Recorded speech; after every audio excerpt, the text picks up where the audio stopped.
planting the seed over and over again.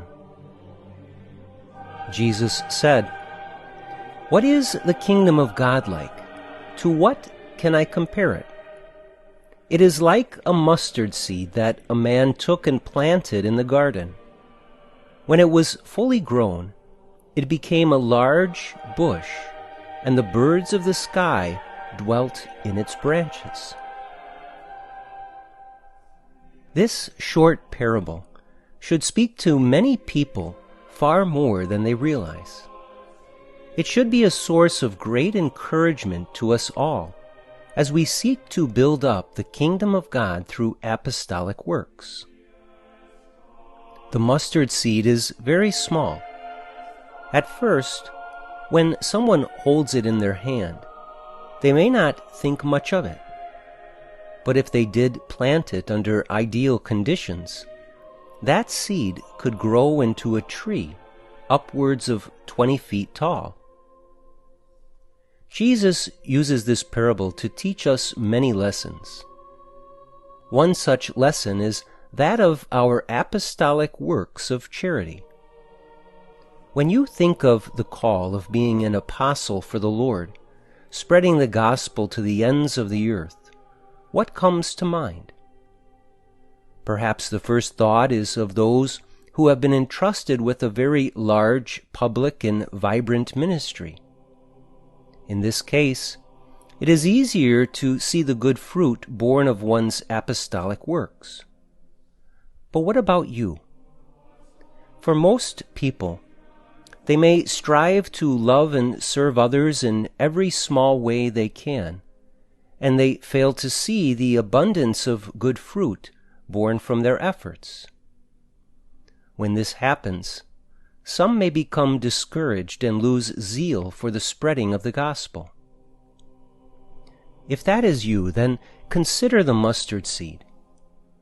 Planting this small seed is representative of much of our apostolic endeavors. God calls us to do small acts of kindness, share our faith in subtle and even hidden ways, serve out of love even when it is unnoticed, and to do so without ceasing. Do these small acts bear fruit for the kingdom of God? If you believe this parable of the mustard seed, then the answer must be a resounding yes. Many times in life, we will never see the full effects that our actions have on others. Our negative influence will affect them far more than we realize. And our loving acts of charity, by which we share our faith, will also affect people far more than we realize. Believing in the message of this parable of the mustard seed should lead us to believe that planting those small seeds of faith through our charity, virtues, and words will indeed bear an abundance of good fruit, far more than we may ever know, until we enter the glories of heaven, the truth in all things. Should we fear the truth? On one hand, the truth can get us in trouble. Look, for example, at the martyrs. They are witnesses to the truth with the shedding of their blood. They got in trouble only in the sense that their testimony to the truth brought forth their persecution. But in the eyes of God, this is no trouble at all.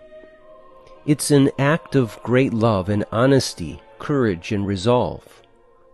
They chose the truth over life itself.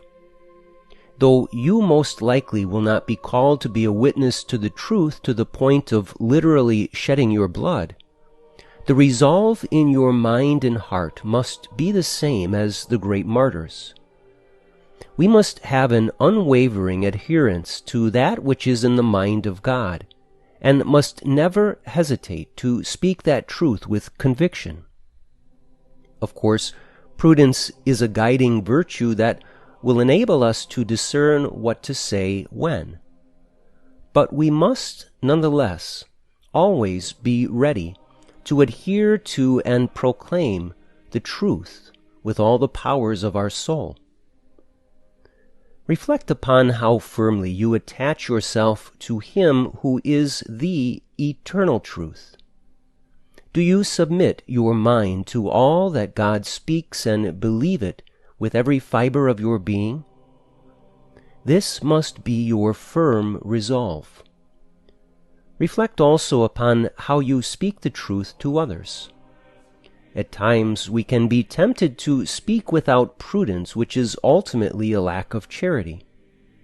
But at other times we can give into fear in the face of some opposition to the truth, which is also a lack of charity.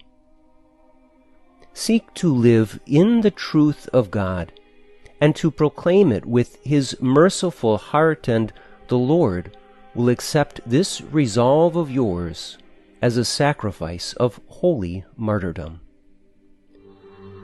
Jesus, I trust in you.